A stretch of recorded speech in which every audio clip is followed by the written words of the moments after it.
Alright, today, as I said on the last video, next one is about a 166. I read an article about someone that had found a 166 that had been sitting in the desert, and they restored it.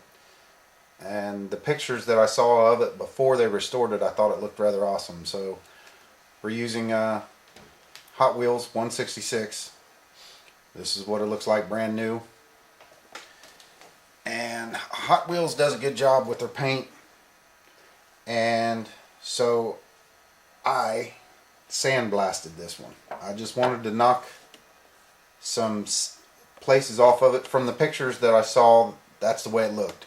They found it in the desert, been sitting there for 50 plus years, so it was missing any place where there was high spots. There was paint missing, so that's what I did.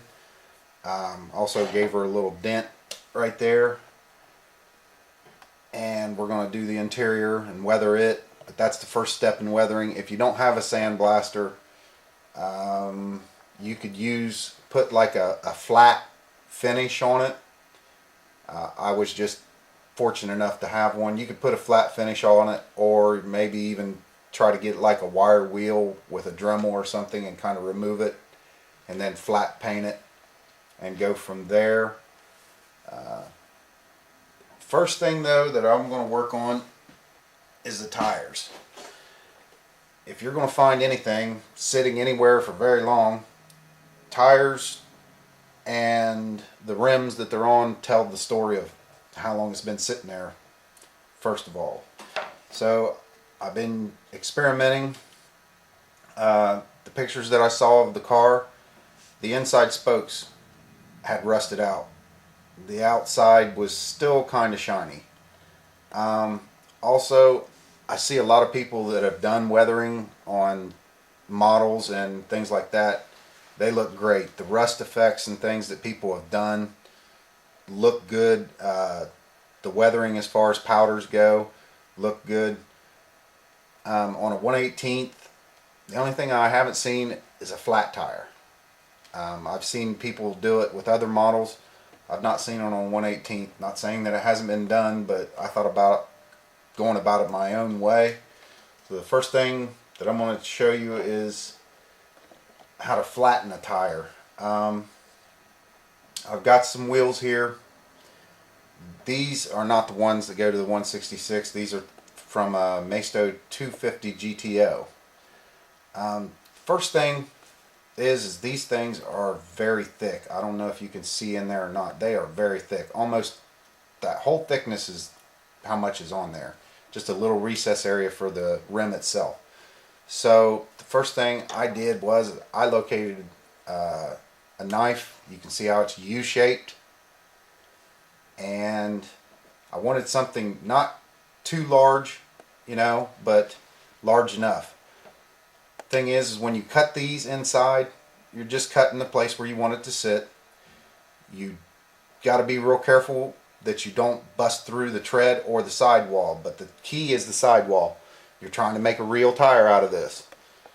What gives up on the tire as it goes flat? It's the sidewall. It crushes. So that's what we're trying to do. First thing is I try to get the opposite side and then spin it around and get this side.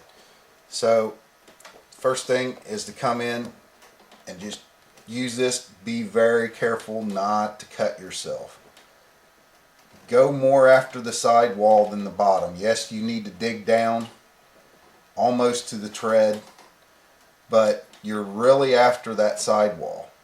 And you can see, and just remove where you're wanting to flatten it at. I could go through this whole process. That's been well enough explained at what you need to do. You can see how much material you can remove. I already did one here just for time's sake. This one, if I can find the area, there we go. You can see, and I did bump this sidewall a little bit, but you at least got 2 chances to get it right. Put the good side to the outside. You can see how weak that is now. That's what you're after. There's no way to flatten that. Melting it, I've had the idea, I thought even myself, of even trying to melting it.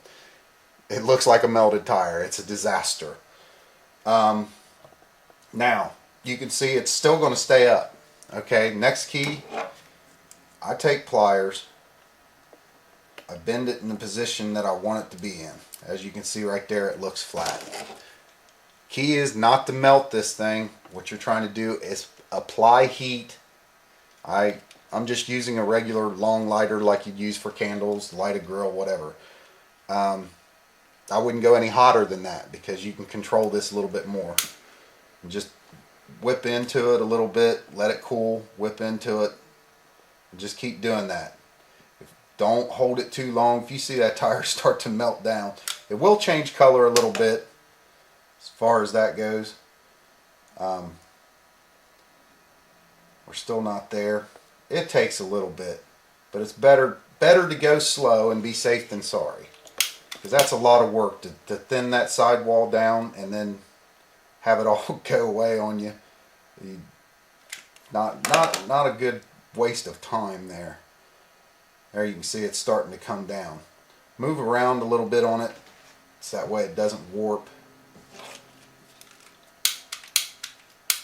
Unless your lighter doesn't work. But you really want to stay on it and get off of it. Move around on it a little bit. That started to get a little too warm right there. There you can see it's starting to really crush down.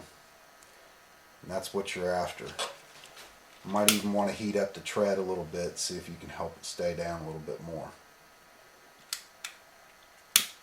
But you got to do both sides also to get it to stay. Plus, moving back and forth on it will let the other side cool. You can see I got one little place there where I did break through the sidewall, but you got to heat it up.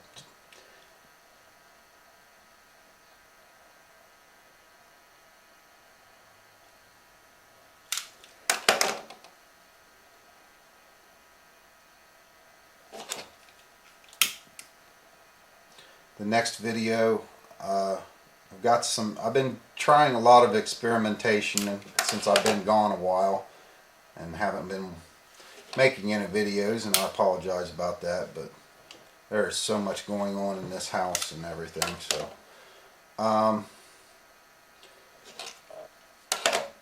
the next one that we're going to do right after this will be about the rims, making them rust. I've been doing a lot of experimentation with weathering powders that I've been getting, and I'll tell you what kind they are, where to get them at.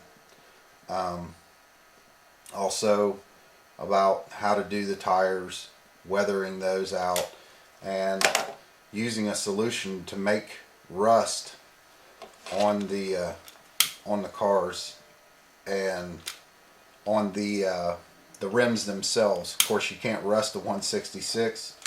It's made out of aluminum, so that one pretty much just aged the die-cast material that's on there and go with that. Now, hopefully, with the weight of the car on there, put your rim back in it and the weight of the car, that's the way it would sit. I don't have very much weight on there, so I suspicion the weight of the car will do exactly what we want it to do. Okay. Well, next video, we'll be back in a second. I'll show you how to do the rims, how to weather those. So, be right back.